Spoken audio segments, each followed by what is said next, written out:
Magandang araw sa lahat.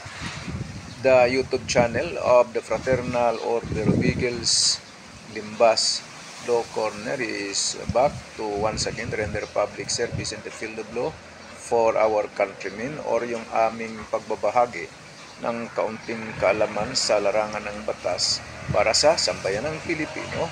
Brought to you by the Limbas Marangal Eagles Club of the Eastern Rizal Region 2 sa pamamagitan ng inyong lingkod na isang mga abogado at isang profesor sa maraming law school sa ating bansa. Topic ay itungkol ito sa bintahan ng lupa.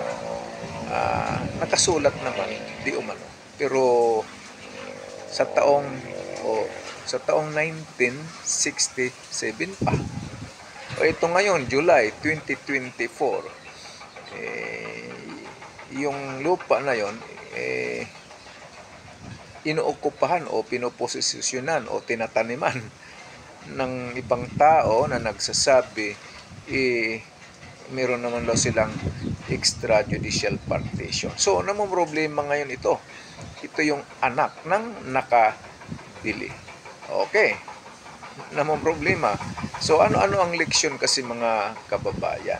Pag may bintahan ng lupa yung ganito, iparehistro nyo na agad yung deed of sale doon sa registry of deeds. Okay, sikapin nyo na matituluhan ang lupang ito sa inyo. Magbayad ng mga buwis na kailangan, documentary stamp tax, kasali dito yung capital gains tax sa Bureau of Internal Revenue para mapatituluhan naman. Okay, para hindi maging problema ng mga next generations tulad nito. Alright, so ganyan lang mga kasama. Kaya masalimuot minsan itong